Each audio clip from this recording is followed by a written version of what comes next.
Thanks for tuning in today. I'm Dr. Nick, the Incrementalist. Join me as I seek out the small incremental changes being applied in other industries that we can learn from and that can be applied in healthcare. Can these changes bring immediate value, but also add up to the big improvements and revolution we need in healthcare? Come along with me to explore the possibilities. My innovative guests from around the globe have used small incremental improvements to achieve their moonshot. Welcome to a special episode of The Incrementalist here at ViVE 2023. Thanks to Chime and DHI for inviting us to their theatre. I'm your host, Dr. Nick, and I'm delighted to introduce this one-hour program with my speakers and colleagues on this panel talking about equity. I am not going to do them the disservice of introducing them because I would mess all of the things up, and I think it's much better if you hear their personal story and a little bit about them before we get into the panel. So if I could, I'm going to ask you each to introduce yourself one by one. Okay. Hi, everyone. Solomon Banjo. I lead life sciences research here at Advisory Board, which means a lot of the research for and about life science companies, which when it comes to health equity is not only an element of what they need to be doing differently to enable this, but also how they can contribute, partner with other stakeholders. Now, earlier you were saying we didn't give you enough fun facts. So my fun fact for the audience, and we can take guesses at the end for where we were born, is we were born in the same country. So whoever wins or guesses what that is, you get a free annual subscription to... you're not. The advisory I was going to say board. another notebook, but we can talk about that Another too. So notebook. guesses after the recording for where we were both born. Wow. There's going to be some heavy texting in the background just to make sure that the right people win, right? Yeah. Hi, I'm Darby Sullivan. I'm the Director of Health Equity Research at Advisory Board, so I've worked with Solomon and Ty for many years now. And my focus really spans the entire industry. So I have worked with both of them a lot in terms of how life sciences companies, how digital health companies, how provider organizations, health plans, etc., can make tangible change towards their health equity goals. The past year, we've been focused specifically on behavioral health from an equity perspective, and so I'm sure I'll bring that into the conversation today. I don't have a really fun fact for you. I was not born in that country that you both were born in, so Okay. that's, yeah. Thank you very much. Perfect. Ty Adderhold. I'm the Director of Digital Health Research at Advisory Board. Which really means I'm focused on everything that you're hearing about, surrounding this conference at ViVE, telehealth, AI, anything digital health related is sort of our focus area for research. And specifically related to equity, for the past couple of years, our team is focused on a term we call digital equity, making sure that the technology we're bringing out, whether it's a telehealth tool or a digital therapeutic, increasing the access to that, making sure that all patients and members can use those tools. Fun fact, for me, I'll go a different direction, not where I was born, but outside of the office, I do coach Ultimate Frisbee, and I'm actually the head coach of the professional women's Ultimate Frisbee team back in DC. Fantastic. Well, so first of all, welcome to the panel. Thank you for joining me. It's a great pleasure to be here and to be here at ViVE. Obviously, exciting opportunity to engage with both the customers, the users of our systems. And obviously, in this particular instance, the one thing I've noticed at this show is that everything seems to be, or at least a large part of it, is focused on health equity. And I said this at the outset, and, I want to pick a little bit on you, Ty, because you said, well, we're going to, digital equity and digital health equity. And one of the challenges that I have with equity just in general is, well, okay, so we introduce digital tools, but that further increases the divide. And I know that's a little bit unfair, and it seems to just jump straight into the sort of core issue. But is there an ROI in equity? Is there a way that we can actually start delivering on the promise that I think, let's be frank, we all want this. I mean, there is nobody, at least not in my circles, that say, oh no, we don't want to have equal distribution of healthcare. We do, but we're failing. How do we get past this? I can jump in there to start. It's a question we get all the time from the executives that we work with across the entire industry. So how do I prove the ROI for this health equity investment or this social determinant of health effort? And usually they're not saying it because they think, oh, I just only will do it if it's a business priority, but because their leadership is coming them to and saying, how do I make sure that I'm spending my money in the right way? It's absolutely possible to show an ROI depending on your business model, but of course we know in the healthcare industry, like someone's cost is another person's gains. And so you kind of have to go really specific about what is your organization, what is your business model, how deep are you in value-based care or fee-for-service to actually kind of run those numbers. But something I tend to try to push back on is the notion of are we demanding something from health equity investments that we don't demand from other strategic priorities? So I was once speaking to an executive at a health system in the Northeast, and she said, nobody asks me what the ROI for primary care is. Like, I don't have to justify the investments for primary care. Like, we just do it because it's part of our identity. It's what we think is right. It's what we believe will have a long-term impact on our business and on our community. So are we holding health equity to us a standard that's a bit higher than we hold other strategic investments? If so, we should interrogate why. So how do you go about doing that? Well, one thing I'll add that ties on to what Darby said, also the question you directed at Ty, is I think we need to ask better questions. So when I hear often, oh, we've done equity initiatives, if you ask, well, what does that look like? How involved were the communities? When you start poking and prodding at things, it's actually like you did something with the intent of impacting equity, but there are a lot of built-in assumptions, fundamental things that you have not interrogated appropriately to actually have a solution that has the patient impact that you could even then start to think about as an ROI. So to your question about, oh, digital divide and these tools are making the matters worse, something I see from the life sciences perspective is they're trying to make progress here. And I think Ty might agree also happens in digital health is who's the archetype you're designing for? And the thing I will often say is if your clinical trial improvements make it easier for me, Solomon, to participate, you've functionally done nothing. I can participate in a clinical trials if I'm interested. I have the means, I have all the other things that you need to interrogate, even the trust being in healthcare to say, okay, I see the value of clinical research. But who are those people that by having that many in-person visits, or when you think about the non-clinical exclusion criteria you build into a trial, an app, etc., that you're leaving by the wayside, not by chance, but actually by design decisions, whether conscious or not, you can't even get to seeing the meaningful impact and the ROI, if you will, if such a thing is the right question to ask. And so that's where I often come from is just, okay, let's think about the questions and turn them internally and say, who are we designing for and for what outcome?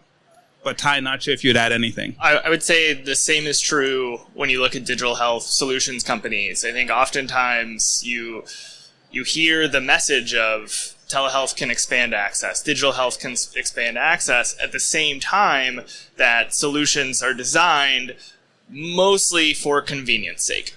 They're not designed actually to improve access to those who don't currently have access. And so I think that is one thing the industry needs to grapple with. Of if we're going to say that these technologies are going to improve access, how do we build those technologies differently? And what supports do we bring to surround those technologies to actually ensure they are reaching that stated goal of improving access to care? So as you think about the concept of digital enablement and the opportunity that potentially has to bring to improve access in some respects, I mean, we have a sort of core issue, core problem that starts even before that. If you think about the 20-odd million, or maybe it's 40 million people that don't even have internet access or don't have access to technology. And I'm talking a basic laptop or even a decent phone. Let's talk, smartphone as opposed to a flip phone. How do you start to address that as part of the building blocks when that's completely outside of healthcare? It's a great question. I think something we sort of have pushed out into the market is you need to start thinking about technology access as you do other social determinants of health. So think about it the same way you might think about housing access or food insecurity, and invest in similar ways as you would maybe to support someone who is food insecure. The other thing I would say is you need to think beyond just broadband or device access. I think those are huge issues, but if you only focus on that, you will miss so many other components of digital inequity that are harder to see and harder to, in the long term, overcome. I'm thinking of something like digital literacy, or the fact that most digital health tools right now are being designed just with English as the language that they operate in. And so that is severely limiting to those individuals who English is not their first language. And so we need to think beyond just broadband, also because that's going to be probably the hardest of all those various factors for healthcare organizations to deal with. But it doesn't mean just because you can't go solve the broadband issue, you can't solve other parts of it. When you say it's the hardest issue, what specifically is the hardest issue that you're referencing there? I would say healthcare organizations maybe have the least amount of control in terms of solving gaps in broadband. And, this is not just a rural issue as well. I do want to bring up that this is in cities too. If you go block by block across, Detroit, many other downtown areas, there's huge gap in high-speed broadband cables that have been laid down and connection points to homes. And so it's a major problem. I think it's one that is hard to grapple with. And I don't want the takeaway to be, well, we can't, we're not Verizon. We can't solve this part, so we're going to ignore the digital equity piece. There's so many other factors that you can address. So you don't ignore it. To your point, Solomon, I think going to the source is exactly right. Ask the question, what problem are we solving for and how do we address that? Is it as simple as that? Is it as simple as asking the people? It seems trite, but I don't mean to be. I think one of the challenges is there are a lot of technical elements to this problem that you can design for, think through. What tends to separate where I see more progress being made versus not are these other, we call them adaptive challenges, the things that go and force you to question your role built-in assumptions.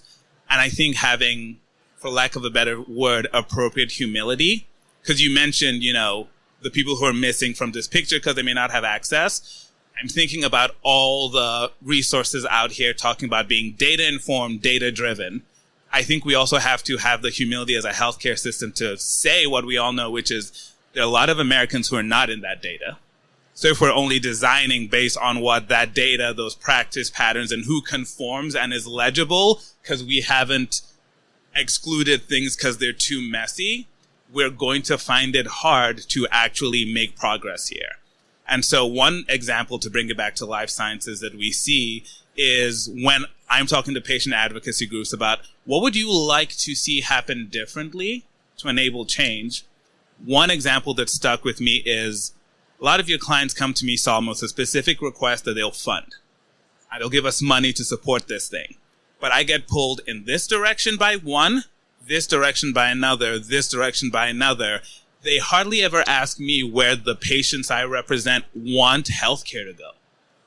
And so if you started and changed the paradigm to say, we are here to support, to enable, to build, and really make that trust seem meaningful, what data should we be collecting? What are the things that matter to you that we should be focusing on that, yes, have implications for us as a life science company, but when we then get to funding this, these outcomes that matter to these patient populations, do we incent them? Do we care about them? Do we give clinical weighting to those? And so those are some of the things I will hit on where there are, for certain things, the technical challenges for like clinical trials. Lots of great research out there. My team looked at if there was anything we could add. We said, no, we're going to have links directing to those technical solutions. But it's around these adaptive challenges, these health plans have a perspective, life sciences have a perspective, and there's heterogeneity within even those sectors. We need to stop running from that and actually trying to address that And I know we're talking about health equity here, but that's what we need to do to fix healthcare. And part of what I love about the health equity conversation beyond the mission piece is it's a place to develop those muscles that I think we will all need to achieve, thinking back to some of the keynotes we heard today, that untapped potential of healthcare that works for everyone in a way that's meaningful for them. So it's a great testing ground, and that's something I don't think we talk about enough, and that could maybe get more buy-in to have those difficult conversations. Albie? I also think, so to agree with everything you said, Solomon, but also... we talked about this. There's no agreeing on this panel. Yes to that. In addition, though, I think we could endlessly talk about trying to describe the problem. But in reality, in many of these situations, we full well know what the issue is. We actually don't have to spend many more years, many more focus groups, really getting to the right people and asking them what they need when it's pretty transparent in a lot of ways. I mentioned, we just looked at behavioral health for the past year. And if you look at all of the massive investment in behavioral health startups from a digital health perspective, and you look at which condition sets those are targeted to, they're all targeted to the lower acuity patients, which is not a bad thing, but that's a clear gap right there of, so maybe this is not going to be the access silver bullet that we want it to be if we can't care for, high acuity patients with schizophrenia via an app. Okay, so maybe that shouldn't be the end all be all of our strategy here. So I use that as an example to say, sometimes the answer is right in front of us, and we should move quicker to action versus continuing to stare at the problem. So that brings me back to a more fundamental question. I mean, I agree with you, and I said I wouldn't, but I will for this particular instance. Fair. It is. It's obvious. One of my favorite phrases is by obviosity. You look at it and go, well, duh, yet we still haven't fixed it. Right. Why? Why are we not able to make that jump or leap? I feel there's something within the pieces that you're talking about that really sort of get to this. I don't believe it's a lack of willingness. I just don't. Not fundamentally. But there's a mismatch somewhere. Where is that mismatch? I'm not sure this is the entirety of it, but as you were talking about, I think when we're talking to different stakeholders about what they want from digital health, one of the complaints they talk about is there are all these point solutions out there. There's no holistic approach. I think in healthcare, often we treat the human as point solutions. I'm thinking of some of the ways Darby and I have collaborated the most in the past when I was an international team was around population health management. And the number of times the obviosity, the thing was, they're humans. The reason this isn't working is we're just thinking about them as their conditions. But if you start saying, by living a healthier life or having this under control, what would motivate you in a meaningful way? And it's seeing my grandchildren, being able to pick up and play with them. These are the things that will motivate me to have that behavior change. But we insist on not viewing them as humans. And I think part of the challenge with health equity, back to my point about partnership, is if you only approach it out of the obvious self-interest, you will take that point solution approach, where you will say, the thing that I see the benefit from is clinical trials. But if you maybe take a step back and say, if we're maybe moving to a world of value-based care where we're paying for performance, so we care about outcomes, race-based corrections are rampant in healthcare. So are the outcomes and metrics we use, how could we work with all stakeholders to actually question those and actually make sure we're measuring things better? Example I give personally is had an annual 2 years ago. I know that's not annual, but hear me out. Where I showed my mother-in-law, who's a family physician, I had a question, and she was like, that is the best kidney function I have ever seen. And it stuck with me because I know for a fact that is one of the most prominent, and it's actually being phased out, race-based corrections. So I can maybe assume I have really good kidneys, but maybe not, LeBron James, Michael Jordan good kidneys, which is what that would make us feel. And that has real implications if you extrapolate that out on transplant lists and all these other things that will ultimately result in worse healthcare outcomes. So I think pushing to be, yes, there's the stuff that might be self-interested or your clear ROI, But if you look at the patient populations that you care about, where are the places that maybe you don't have an obvious ROI or you need to make a hard trade-off to actually allow those communities, those people, actually live fuller and healthier lives? And the number of times we just come back to, oh, they're not patients, they're people. I always have that in the back of my mind, like, oh, why is something not working? Are we asking the right questions? Have we considered that maybe they're people? And Solomon, something you just said, like, I think that we should be honest when sometimes there is not a good ROI for a health equity investment, which does not mean we don't do it. But when I think that there's a tendency to never want to admit that this could be bad for our bottom line. I think we should acknowledge when something is bad for our bottom line and then rethink, hey, maybe our business model is problematic. Like maybe the way we're structured is actually inherently making our lives harder. And that's the number one reason I think we haven't made progress, is that the incentive structures are misaligned. So I think sometimes we should run at the harder truths, which are, hey, this is not good for our bottom line, but we do a lot of things that aren't good for our bottom line, but they're worth doing anyways. That's a piece of this that I think folks tend to not want to talk about. And I'll add in, just in the digital health space specifically, I think we're in a reinforcing sort of cycle, a vicious cycle right now of, you're a startup or an early stage company, you get some consumers using your product, those consumers are the most connected, most well off of the group, you then, based on their behavior, redesign, change your app to fit their needs.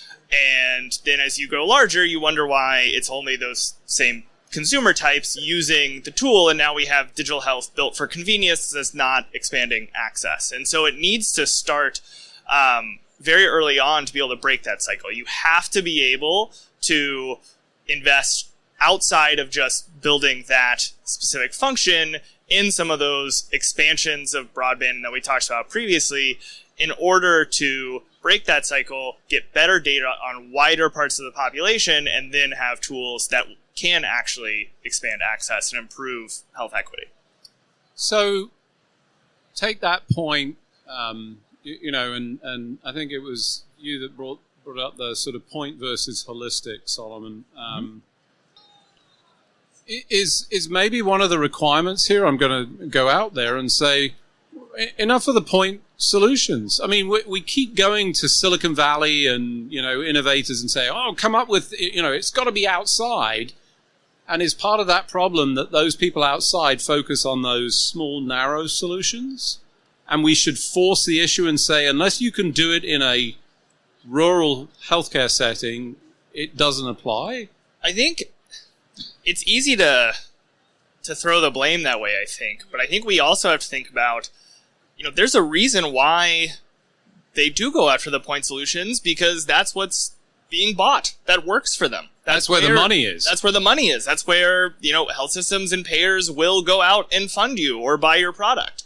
And so it's just as much, in conversations, are you pushing these solutions companies to take a different approach, as much as just what they are sort of building. And I think a big piece of that is it is very appealing to sit down and think, oh, we can get more consumers into our platform digitally or into our system digitally if we invest in these tools and not think about the access side of things. So clearly the money and the investor's fault. At least partially. Okay, so a broader set of requirements. One of the things I certainly occurs to me as I'm listening to you about that sort of influence and at the level of the individual, this strikes me as behavioral change more than anything, because there's a lack of trust, huge amount missing, certainly in the populations that we're talking about, for a number of extraordinarily good reasons. How do we overcome that? You mentioned it a little bit, talking about the grandparents, reframing. And I saw this very effectively with flu shots. Saw a massive increase from 20% uptake of grandparents to somewhere north of 80%, all by simply changing, not protecting you, protecting your grandchildren. is there some component to this that allows us to sort of find messaging and behavioral change that will improve the uptake so that we can see this rolled out in a better way? I'll take a first stab, and I'll actually connect it to your previous question as well, because part of my inherent reticence with the centralizing, not allowing that, is I don't know what the right approaches are. And so I think there's an element of allowing for innovation and creativity, asking the right questions, thinking about people appropriately that could be beneficial here. And so that is one of the ways, as you're talking about that, where I could see, well, what's the most effective way to approach that? I also think what you're hitting on that maybe Ty said more eloquently than I would, but I want to double down, is we need to recognize that we like to talk about inequity as if it's a bug of the system, not a feature of decisions we're making, either by what we're incenting, how we're thinking about things. There's a real reason, I know we're agreeing a lot on here. Professionally, we disagree a lot because we want the best ideas to come out. Right. And what Darby said of when we did a root cause analysis, how much of it was, it would be much easier for me to do this if you change this incentive you apply to me, but I have no way to compel you to do that, and you seem to have no interest or desire to do that. And so what has been interesting is seeing people getting more creative, or even saying, I think it's Blue Cross Blue Shield Massachusetts, saying, okay, well, we've known this problem for a long time. This is the first time we'll actually say we're going to hold money attached to it. I'm not saying they're necessarily having the right criteria, because that is hard, but saying we're going to try things differently. And so your approach of, well, behaviorally, how do we think about it differently? One thing I personally would like to see changed is, you are 100% right about the historical mistrust. My personal mistrust is as a result of the care I've received as an individual, where in my direct interactions, despite being in this field, having higher health literacy than your average Jane or Joe, I have experienced situations that give me real pause. And so I think there's an element of, how do we also think about, we may want behavioral change. Do we know how to do that? Have we earned the right to be the ones to do that? And are we, again, circling back like a broken record, are we actually caring about what the humans want? Or are we only trying to change the behaviors that ultimately only serve us, which is probably not going to be as sticky? Define the we here, because I think that's... the entire ecosystem. Okay. I think this is one where I mentioned the feature, the bug. It is that interwoven incentives, different perspectives, that leads to suboptimal at the macro level decision. And so it's why I know we wanted to have this conversation across the different perspectives we bring, because none of the sectors we represent are saints, but they're also not purely villains. And including health plans, we don't have anyone represented here, but same is true there. So the we is all of us in this room, and the organizations we represent is the we I'm talking about. Right. And you asked about behavior change for, I think, the communities we're trying to impact. My bigger concern is behavior change for healthcare executives. I want to change their behavior, because they're the ones that are making decisions that either make healthcare harder to access, or healthcare decisions harder to make, or easier to make. And so I think reframing who I think our problem people are, lovingly, is something that will give us way more mileage in the end than inadvertently putting blame upon the communities that we so much don't want to. I can see where you're going, and I'm just going to give just a shout out to the senior executives. They do not go into work wanting to find a way to give crap care. They don't. Everybody goes in with the intention of delivering great care. But I've heard, and specifically, and I think you're right, it's attained at the C-suite. Those are the people with control. Those individuals are so engrossed in the day-to-day, just almost survival and firefighting, that they never really get to sort of rise out. So it's not an intent, it's an ability to allow them to see Is it the wood for the trees or the trees for, I don't know which way around it is in this particular instance. So as you think about that, how do we do that? How do we give them the vision? Because I know they want, I feel it in my heart. They want to do it. They just are not equipped to do it. And we're back to ROI here, I'm afraid, because... Here we are again.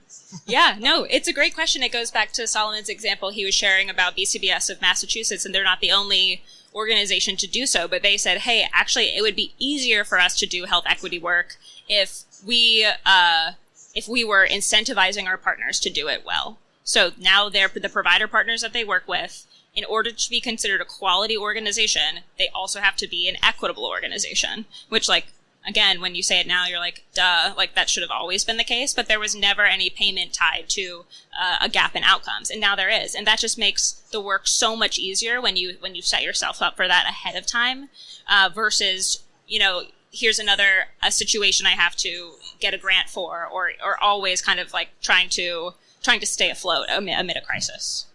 I'll also add on, those executives are humans too. And I bring that up because we all have blind spots. And so I actually think that assuming that any one person executive can have that 360-degree awareness, thinking of the third, fourth order consequences, is a borderline inhuman thing. So it's then like, what is our decision-making framework that is different? And how do we think about this? And so not to call out on like health systems in particular, but I often think of when I started my career doing a lot of service line ambulatory strategy. A question we'd get a lot is, how do we improve our payer mix? Made logical sense to me, how having better payer, the cross subsidy, like this is a thing you should care about. What's that actually implying baked into there? Is there people, because we will not get favorable reimbursement for them, we need to design systems that maybe we're not actively setting them aside, but we're sure not dedicating resources to think about how we can better engage them. And there have to be ways, it could be as simple about questions or looking around the room and saying, what perspectives don't we have that could potentially bring up something that would then give us a pause to think differently. And any sector, you'll have those equivalents of the payer mix of, this is a logical question going back to the incentives, but that actually, if you interrogate it, is going to lead you to, best case scenario, divert resources to specific groups who tend to already have a lot of resources, help. I can drive the 20, 30 minutes easily. I don't need another retail location near me.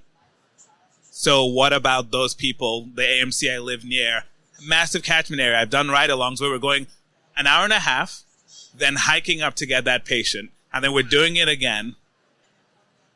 The implications of that where, yeah, maybe they have to go to the tertiary center, but that's just going to have a different outcome. And if we're not asking about the right questions or considering the implications, well, it's not great for our payer mix to have a standalone site there, and you see the coverage deserts, all of these other issues where those backbone fundamental institutions keep getting underfunded. They go out and the problem just compounds. So I would say, when you're making these decisions, what perspectives aren't there? And how might that change the conversation, the considerations that your business would make if you had different perspectives from community, from other backgrounds? That might be like, wait, what does that actually mean? But what I hear you saying is that my community won't get these resources. But you're also showing me this data that's saying you care about this and you're doing these other things for my community. This doesn't make sense to me.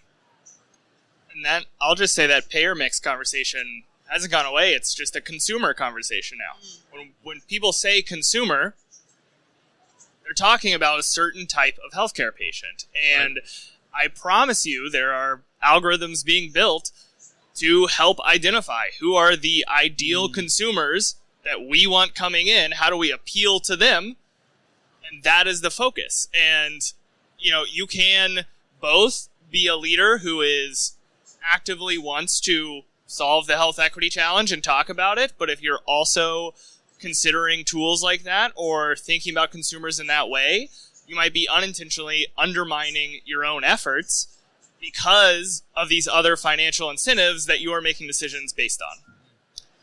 So you can't have a panel right now without mentioning ChatGPT if you want to be contextual. Just going to say. Of course. And as I hear you talking about that, and, you know, specifically the AI in this particular instance that is absolutely designed and is built with bias in based on, and I got into trouble. I said at one point, data, you know, your data is biased. And I was told by some data geek that data doesn't have any bias. It's the people that use it. But put that to one side. There is bias in that data that is driving that. And there is definitely bias in the process to refine or pull that out. Certainly. We seem to be heading down. I mean, let's be clear. I think we are at a bigger than Google moment with this inflection point with this technology. And it hasn't changed that much, although GPT has done some significant things. But it's really raised its awareness and people are using it. If you're not using it, you should be using it right now. I'm just saying to the audience you should. Ask all the questions. It answers everything. No, I'm kidding. But how do we cope with that? As you think about that, that to me is an enormous concern because we're using these tools and I got to be honest, I wouldn't necessarily think about it. I feel like I should have a little conscience, you know, whatever the Disney character was that sat on your shoulder saying, whoa, hold on a second, you shouldn't be doing that because of all these things, because we don't. It's not always intentional. How do we cope with that? Yeah, I mean, the immediate concern is that we are locking in the historical biases that have existed right. in medical research in perpetuity going forward. If we start to build sort of the basis of these tools with generative AI and other AI applications now, when we know there is so much bias in the data we have in our historical medical practices, we're starting from a bad baseline. And it is going to be so hard to, once that is done, walk that back, figure it out, make it better long term. So I think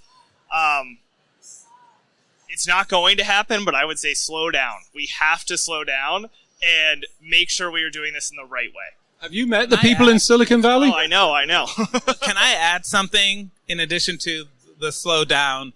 I had this moment last fall where it was like a week where yet another study showing the bias in this algorithm, the bias. And, you know, it's in some ways the no-duh obvious thing. Obviosity is the word. Obviosity. Right. Yep. And then I had this moment of, should I be grateful? Here's why. Follow me. Because it has exposed, because it is magnifying what is happening in practice, it is just making it obvious what is happening in the data on which it was trained. So the example that came out, and to their credit, the study authors pointed this out. It had to do with, I think, a kidney function algorithm in the VA. And they pointed out, it is far less efficient for female veterans. And I just had this moment reading the comments, and they were saying why, and we think it's care delivery. And I said, oh, what this algorithm has said that is uncomfortable for us as a society to interpret it as, because we want to blame them and cast blame, is actually say, oh, now we can do better care. Because we know for a fact that there's a difference in care that this brought to light. So how do we need to change our care delivery model to better suit female veterans?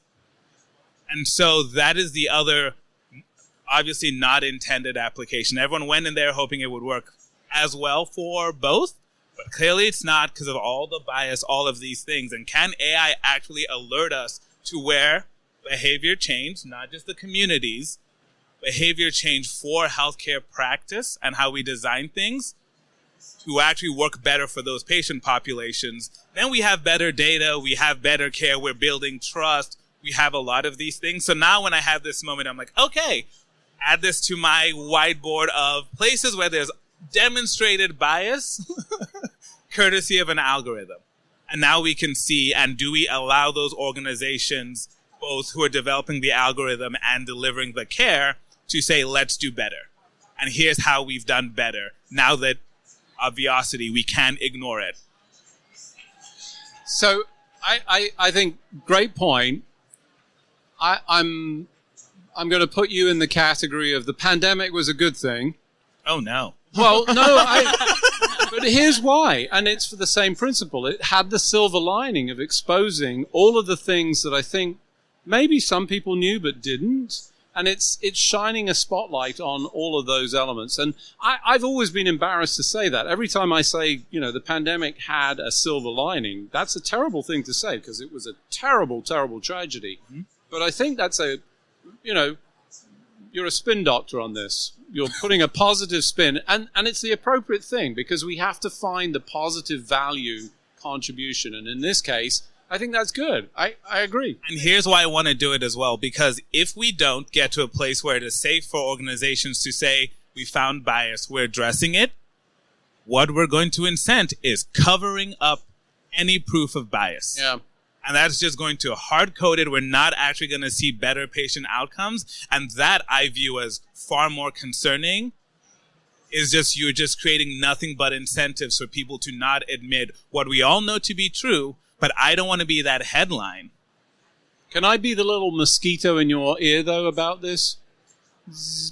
And it's just, the concern I have is, all good, but you got to notice. And an awful lot of this stuff runs past, and if we do not stay vigilant to it, it will just, as you said, will just become incorporated into everything that we do. So, Be that mosquito or, conscience or whatever it is. I think we need that. Which brings me to another question around this that says, should we have a chief equity or chief conscience officer in healthcare facilities? I mean, I haven't heard of chief conscience officer. No, but that's what we need. And, to your point of blindness and 360 vision, is that maybe the way to do it? And maybe they don't. Now I'm getting really meta. That person then has inability to see. But is that maybe a starting point? Well, there many organizazations do have a chief health equity officer. I haven't heard conscience officer. That sounds new agey. So maybe it's in the digital health space. But that's absolutely a role that's been growing, which has been interesting to see. And some people ask us, is this the ticket to what will make our organization more equitable? Maybe if it's also paired with, if that person is paired with a team that has resources, like some of the basic stuff, because too often we say, it's more of a nominal position than it is a real member of the C-suite that can wield influence and authority over other pieces of the organization too. It's the guidance that we give is yes, you absolutely need to have dedicated resources to this work if you want to make a difference, because if it's everyone's job, it's no one's job.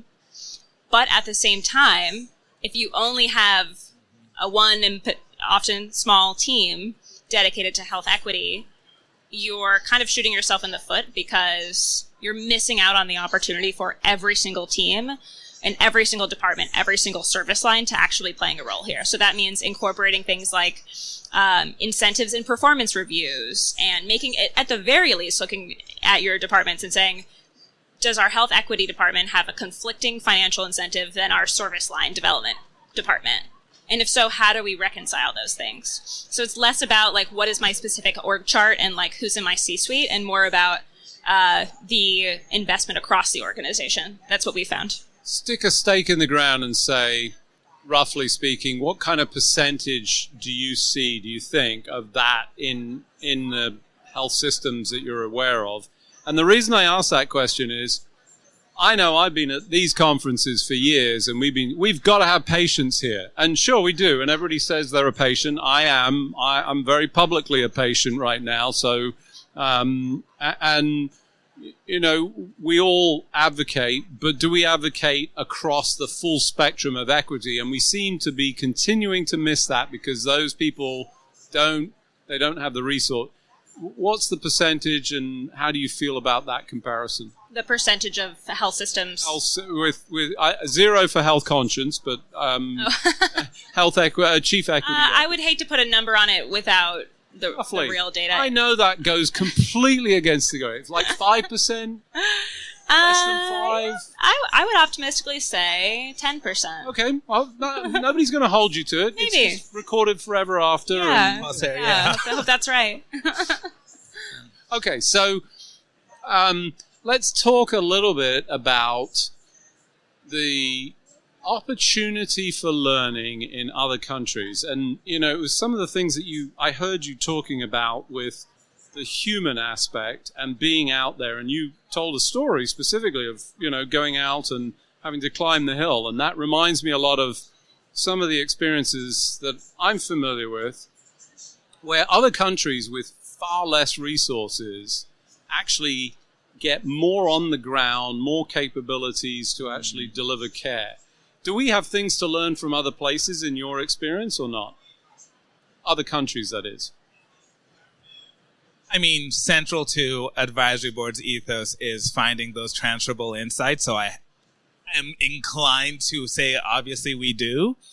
And I think that is where that intellectual humility also comes in that the solution may not be ChatGPT 5, but actually, let's consider the full... Is that out? Oh, God, no. Let's consider the full range of potential solutions and actually recognize that innovation is not always the flashy thing. And so that is where, even to this point, we talk about these communities in rural areas. I gave that example you're referencing.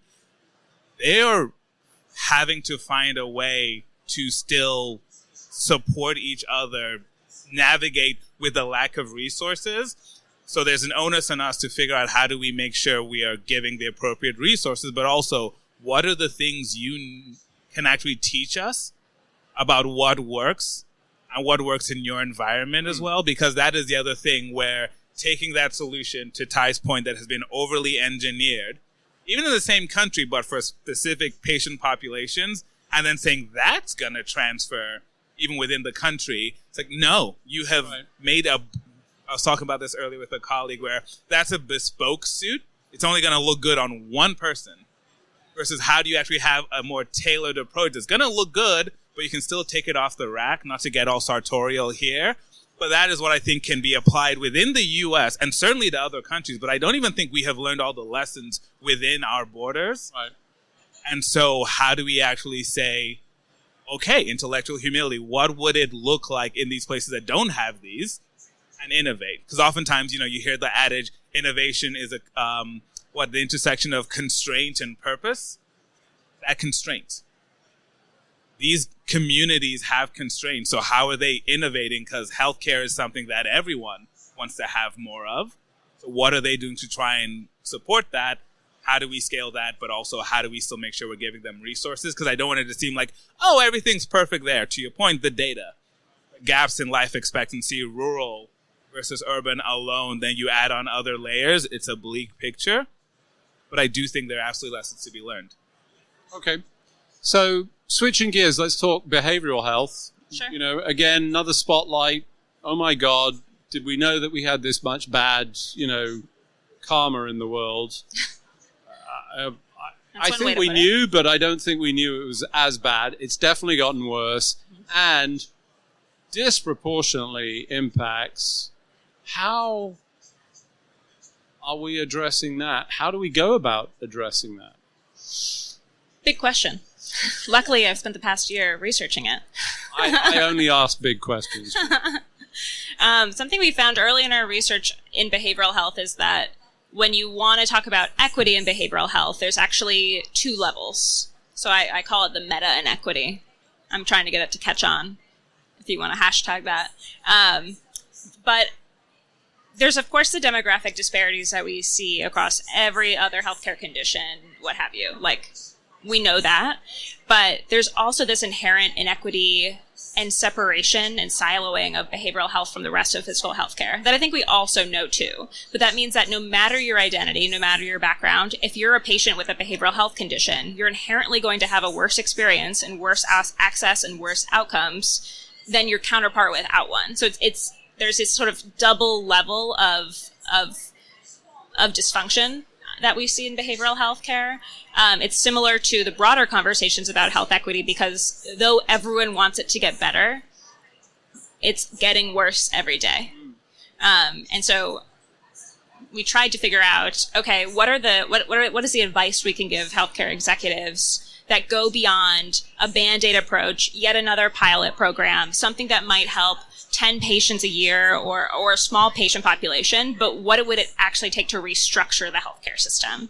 Because I think right now there's a lot of promise, especially with digital health. Like I mentioned, this access at any cost. Like this could be the thing that helps us, but it not only will not nearly meet the full range of need because the tools aren't designed for all behavioral health patients, but it could only exacerbate existing problems of fragmentation across providers and health plans and real concerns around quality. Like I think if we think about the Cerebrals of the world that have gotten into hot water because they moved too quickly, too much too quickly. So the guidance that we have started to give to healthcare executives is around rethinking some basic elements of care. How do we even define quality care in behavioral health when it's not as simple as just taking your blood draw and seeing what the numbers look like? How do we come to consensus between health plans and provider organizations on reimbursement? Because both will tell you what we're doing now is not enough and not good enough. And then how can we take a strong, pointed look at reducing the demographic disparities that we see in behavioral health care that's unique to that sector? Briefly, digital health solving that problem? I don't think so. Everything I've seen sort of in the behavioral health, digital health space, and we've had conversations around this, it's going after such low acuity conditions and providing just a sort of minimum level of care for those low acuity conditions. And there's so much risk at stake right now too for when things go wrong. That I certainly don't think patient-facing digital health is the solution here. Maybe some clinician supports that I think could help along the way, and that might be an angle to look at first, but on the patient-facing side, I would say no. And I'll add on to that anyone going at this alone will fail. Fair enough. Unfortunately, we've run out of time, as we always do in my show, so just remains for me to thank Darby, Solomon, and Ty for being very gracious and indulging my humor. Thank you to the advisory board for sponsoring this and making this happen at the show. Thanks to Chime and DHI for allowing us to incorporate this into the stage here. Thank you to the audience who attended. We appreciate you. And to the audience out there live online, good for you as well. We appreciate you out there. I'm Dr. Nick. I'm the Incrementalist. Thank you very much. Thanks for joining me today. Do you have any better ideas, or have you found a small incremental change that's brought about a big improvement in your world? Let's continue the conversation on our hashtag, The Incrementalist, or share with me at DrNick1 on Twitter. You can find more information about the show on our program page at healthcarenowradio.com. And tune in next time to hear my discussions with leaders and innovators from around the globe who've revolutionized their space by using small incremental improvements to achieve their moonshot. I'm Dr. Nick, the Incrementalist, and I'm starting a revolution through evolution.